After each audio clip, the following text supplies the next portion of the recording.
Pansinin ninyo ang mga larawang ito. Ang kapatid ni Eduardo V. Manalo, ang hawak ay Biblia. Nandiyan nga nakasalig ang mga aral ng Iglesia ni Cristo. Samantalang yung pinagyayabang nung Katolikong iyon, tignan nyo ang hawak. Pakisagot, yan bang hawak na yan ng ipinagyabang ng isang TikTok user?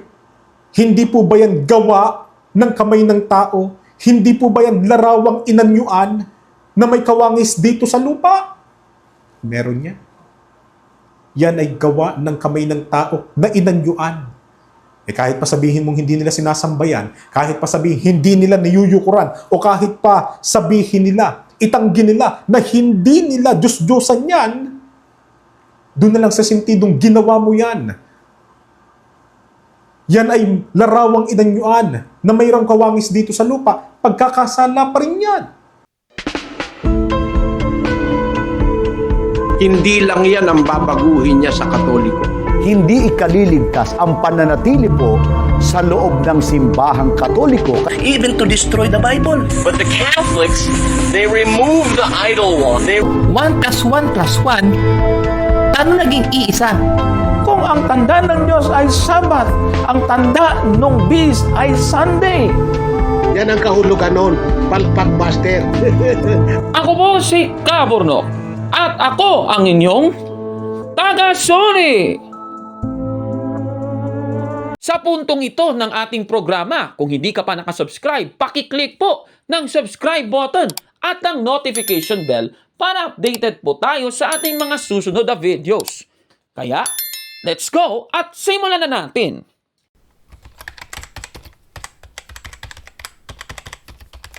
Magandang araw mga kabatid and welcome na naman po sa isang bagong episode ng Taga-Suri. Babasahin muna natin ang ikalawang Timoteo 3:7. Ganito po ang sabi, na laging nagsisipag-aral at kailan pa man ay hindi nakarating sa pagkaalam ng katotohanan. Yung iba pala nag-aaral ng salita ng Diyos pero hanggang ngayon hindi pa rin nakakarating sa pagkaalam ng katotohanan mga kababayan. Sa ating episode ngayon, tatalakayin natin ang vlogger ng Tinig ng Karunungan daw. Yung ginawa niya, ikinumpara niya si Cardinal Chito Tagle at si Eduardo Manalo. Yung paninira niya, yung ating tatalakayin. Tingnan niya natin. Sinong mangangaral ba ang sinabihan niya na hindi raw nakarating sa katotohanan? Ito panoorin natin. Ano ang isang katunayan at ebidensya, nagdudumilat na ebidensya na talagang hindi nakarating sa katotohanan ang taong yon kahit na nag-aral pa ng 15 taon. Exodo 20, 1, 3-5. At sinalita ng Diyos ang lahat ng salitang ito na sinasabi, huwag kang magkakaroon ng ibang mga Diyos sa harap ko. Huwag kang gagawa para sa iyo ng larawang inanyuan o ng kawangis man ng anumang anyong nasa itaas sa langit o ng nasa ibaba sa lupa o ng nasa tubig sa ilalim ng lupa.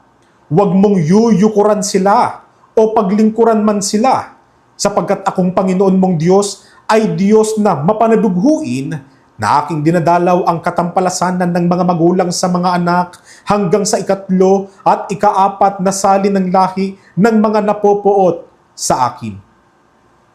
Baga kapatid, baga kababayan namin, hindi po namin, uulitin namin, hindi namin intensyon na mangyurak ng tao. Ang amin lang dito ay naghahayag ng katotohanan, yayamang katotohanan naman ang nais nating lahat. Sabi ko nga, kung paghahambog yung gusto nung isang Katoliko na yon, ang atin dito sa Tinig ng Karunungan, yung katotohanan, na yun nga ay ang mga salita ng Diyos. Ano ang isang katotohanan na hindi pwedeng pasinungalingan kahit pang isang tao ay nag-aral ng 15 taon? At sabihin pang nag-aral siya ng tungkol sa Diyos o theology. Yun yung sabi ng Diyos, huwag kang magkakaroon ng ibang mga Diyos sa harap ko. Ano yung isang bagay na pag ginawa mo pa lang, nagkakasala ka na. Ang sabi, huwag kang gagawa para sa iyo. Gagawa pa lang yun, ha? Gagawa pa lang yun. Ano ang gagawin ng mga tao na kapag ginawa nila yon ay magkakasala na sila? Anya larawang inanyuan o ng kawangis man ng anumang anyong nasa itaas sa langit o ng nasa ibaba sa lupa o ng nasa tubig sa ilalim ng lupa. Ayon po sa kanya, si Cardinal Tagle daw ay hindi nakakarating sa katotohanan dahil meron siyang larawang inanyuan. Aba, grabe naman ito. Tapos winatayan niya, Exodo 21, 3 hanggang 5 na nakikita nyo sa screen. Ayan o, grabe. Binasa talaga niya. Ha? Okay, tanong. Totoo ba ang kanyang sinasabi? Susuriin natin yan, mga kababayan. Pansin din sa kanyang binasa. Binasa niya, Exodo 21 at saka 3 hanggang 5. Ayan na naman tayo, INC talaga. Ano nga yung INC? Incomplete. Bakit?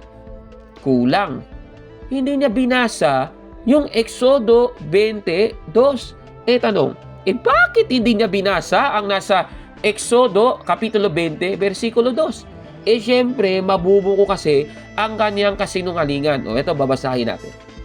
Ako ang Panginoon mong Diyos na naglabas sa iyo sa lupain ng Ehipto, sa bahay ng pagkaalipin. Napakaliwanag ng nabasa natin. Ibig sabihin, itong utos ng Diyos na binasa niya, Exodo 21, 3 hanggang 5, ay sinabi ng Diyos sa mga Israelita. At yung mga Israelita nga ang tinutukoy na lumabas sa lupain ng Ehipto na mababasa natin sa Exodo Kapitulo 14, mga kababayan. So sila po ang sinabihan at inutusan ng Diyos, yung mga Israelita, na huwag gumawa ng larawang inanyuan, mga kapatid. Pero tanong, lahat ba ng larawang inanyuan, kagaya ng kiniklaim ng taong yan, ay ipinagbawal ng Diyos sa mga Israelita? Hindi naman, mga kapatid. Kasi sa Exodo 25, 18 hanggang 19, inutos ng Diyos kay Moises na gumawa ng 2 kerubing ginto. Ito, babasahin natin. At gagawa ka ng 2 kerubing ginto na yari sa pamukpok iyong gagawin sa 2 dulo ng luklukan ng awak. At gawin mo ang 1 kerubin sa isang dulo at ang 1 kerubin sa kabilang dulo, kaputol ng luklukan ng awak. Gagawin mo ang mga kerubin sa 2 dulo niyaon. Si Moises, Israelita naman yon. Si Moises, inutusan ng Diyos para sa mga Israelita. Napakaliwanag. Dito po sa talata nating binasa, mga kapatid, itong kerubin na ito, larawang inanyuan din yan pinagbawal daw ng Diyos yan, Exodo 23. Ayan, nakikita nyo sa screen. Bawal yung larawang inanyuan o kahit anumang kawangis nung nasa itaas sa langit. Kerubin, anghel yun larawang inanyuan. Lumalabag pala dito ang Diyos. Yung Diyos na nag-utos sa mga Israelita sa Exodo 20, versikulo 3, ay yan din yung Diyos na nag-utos kay Moises in behalf sa mga Israelita sa Exodo 25, 18 hanggang 19. Ano ba ang conclusion na ating dapat na makita dito? Ibig sabihin po, hindi pala lahat ng mga larawang inanyuan ay ipinagbawal ng Diyos. Yan ang ibig sabihin nun, mga kababayan. Ano ba ang ipinagbawal ng Diyos na larawang inanyuan sa Exodo 20, 3 hanggang 5? Balikan natin yung context ng mga nasabing talata. Babasahin natin ulit. Ang sabi, huwag kang magkakaroon ng ibang mga Diyos sa harap ko. Huwag kang gagawa para sa iyo ng larawang inanyuan. Klarong-klaro po. Ibig sabihin, ang ipinagbawal pala ng Diyos na larawang inanyuan sa Exodo 20, 3 hanggang 5, yan po ay ang mga Diyos-Diyosan. Yung larawang inanyuan na ginawa mong Diyos sa harap ng Panginoong Diyos. Yan pong ibig sabihin nun, mga kababayan. Klarong-klaro naman. Kahit nga sa na ang salita ng Diyos Tagalog Contemporary Bible, ang sabi sa Exodo 24, huwag kayong gagawa ng mga Diyos-Diyosan. Klarong-klaro, Diyos-Diyosan talagang binabanggit. Tanong, ayon sa Biblia, paano mo ba masasabi na ang isang larawan ay isang Diyos-Diyosan? Babasahin natin ang 1 Korinto 8:4. Ganito po ang sabi sa dulo. alam nating ang mga Diyos-Diyosan ay larawan ng mga bagay na di totoo at alam nating iisa lamang ang Diyos. Napakaliwanag ng nabasa. Yung larawang inanyuan ay naging Diyos-Diyosan kapag ito'y larawan ng mga bagay na di totoo. Klarong-klaro naman yan, mga kapatid. Katunayan, ang isang protestante sa aklat niyang Harper's Bible Dictionary sa page 276 ay ganito po ang sabi: lahat ng Diyos-Diyosan ay mga larawan, ngunit hindi lahat ng mga larawan ay mga Diyos-Diyosan. Napakaliwanag. Ibig sabihin, kabilang na ang mga rebulto ng Iglesia Katolika. Hindi po sila Diyos-Diyosan, mga kababayan. Kasi nga, ang Diyos-Diyosan ay larawan ng mga bagay na di totoo. Kagaya din po yan ng mga bayani ng mga Pilipino, di ba? Rebulto ni Rizal. Kung bawal pala yung rebulto ng mga bayani ng pananampalatayang Katoliko, bawal din dapat yung rebulto ng mga bayani ng mga Pilipino. Hindi naman ganon Nako naman. Kaya itong sinasabi, busted! Yan! Nako mukhang siya ata ang hindi nakarating sa katotohanan kahit nag-aral daw siya ng Biblia. Nako naman, siya pala itong katuparan ng 2 Timoteo 3:7. Grabe naman. Susunod na tanong. Sinasamba ba nating mga Katoliko ang mga larawan na parang mga Diyos na natin? Babasahin natin ang ating katisismo sa Catechism of the Catholic Church, paragraph 2132. Ganito po ang ating mababasa. Ang dangal na ipinagtutungkol sa mga banal na imahen ay hindi pagsamba na tanging ukol lamang sa Diyos. Napakaliwanag po. Ibig sabihin, hindi po Diyos-Diyosan ng mga Katoliko ang mga imahen at tribulto. Mga kababayan, paano naman ang mga ipinagbawal sa Exodo, Kapitulo 20, versikulo 3 hanggang 5 ng mga Diyos-Diyosan? Babasahin natin ang Isaias 44:17. Ganito po ang sabi. At ang labis niyaon ay ginagawa niyang Diyos sa makatwid bagay, kanyang larawang inanyuan, kanyang pinagpapatirapaan at sinasamba at dinadalanginan at nagsasabi, iligtas mo ako.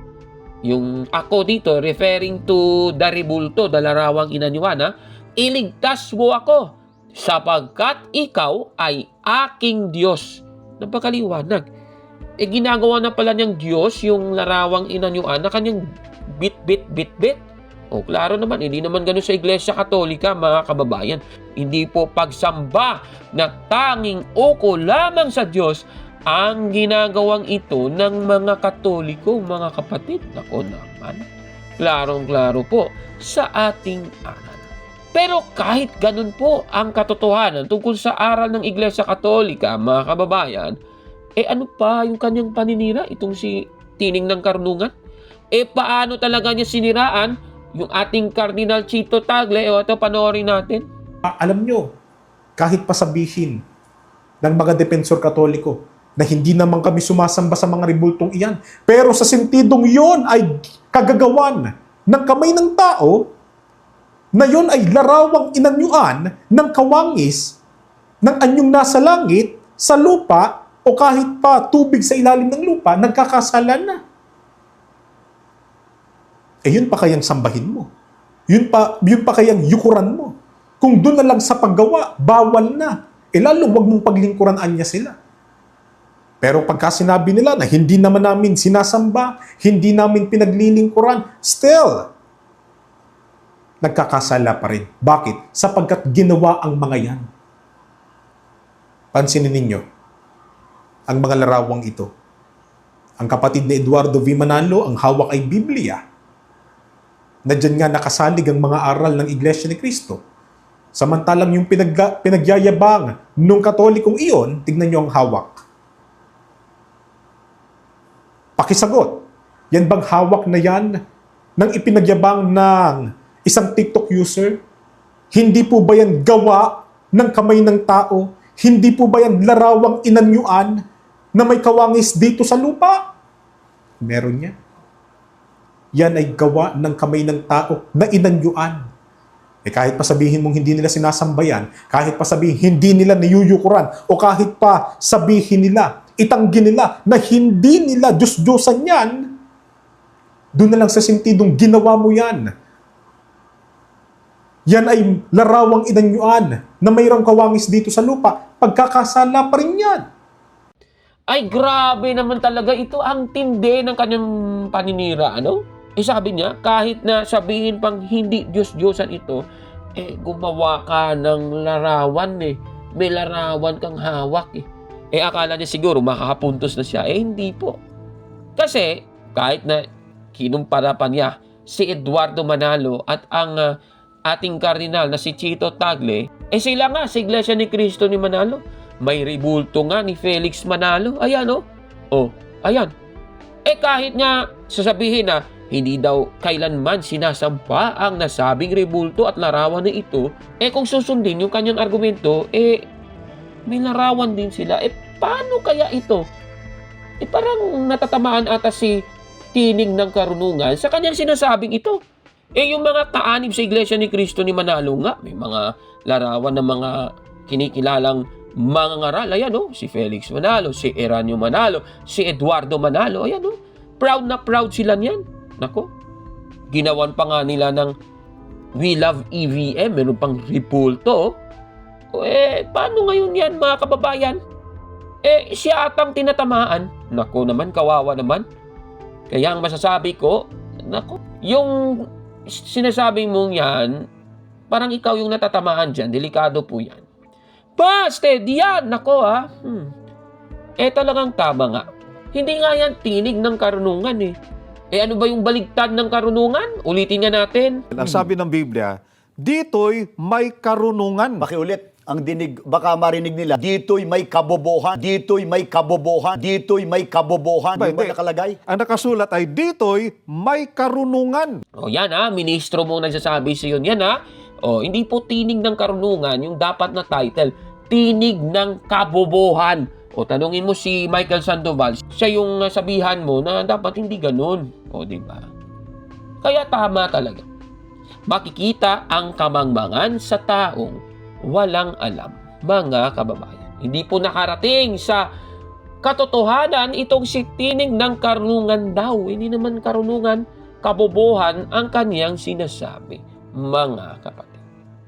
Ano po masasabi ninyo sa ating episode po ngayon? Paki-comment po sa baba, mga kapatid. At kung like mo ang video na ito, paki-smash ng like button at mag-subscribe sa ating YouTube channel, Tagasuri! Kaya, huwag maniwala sa sabi-sabi. Check mo na kung fact nga talaga. Hanggang sa susunod na episode. Ako po si Kaborlok at ako ang inyong Tagasuri!